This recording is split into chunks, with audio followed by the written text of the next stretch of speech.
And then he uses this final illustration, which I really love. He says that we are sowing a harvest of righteousness. I love that illustration because when he uses that last illustration in that last verse, he's talking about the work of sowing seeds, developing maturity and a healthy sense of Christian living in which we bridle our tongue, in which we think before we speak, in which we weigh the words we use or the kind of words we use, or we think about how we say them, takes real work. That's why I love this illustration. He's talking about a harvest. You're sowing. You don't sow something overnight. You have to work at it. You have to plan it. You have to be intentional. You need to plant and to sow. And the only way to get harvest, the only way to get good fruits is to work at it. Peaceable, gentle, wise, and pure words takes work.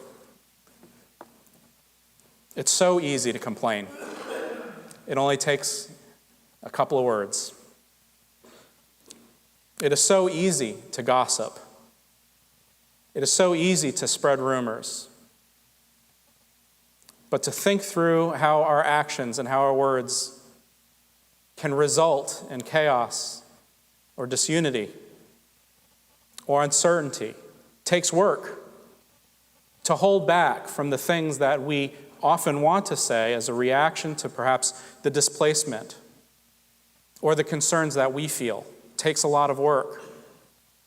To go the extra step in talking to people or to be productive and to come up with solutions rather than to simply just try to disparage a community takes a lot of work. I had to repent of this, and I continue to repent of this because God has given me the gift of gab, apparently, which makes me worse off. And one of the things that we see James doing throughout this text is to humble us and to show us that creating healthy, mature communities takes work.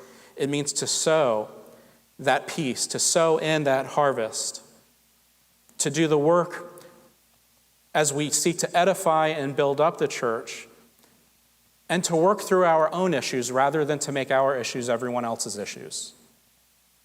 Or to utilize that energy we may feel from feeling displaced, watching the news, feeling like things are not like they used to be, that uncertainty, and using that energy rather than to be productive and to build up and to edify the church, to disparage it, or to speak ill will about it, or to spin a yarn, as it were.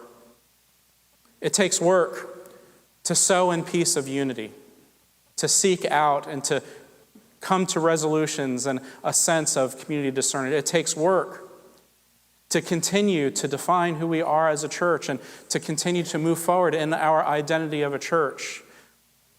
I know some of the unrest, church. I received a mandate of sorts from the search committee. And I spoke with one of those search committee members, the co-chair, actually this past week. And that mandate was to protect the identity and the unity of this church, that no one group will be excluded, that no one group will lose their voice. And we will continue to do that. And that, church family, takes work.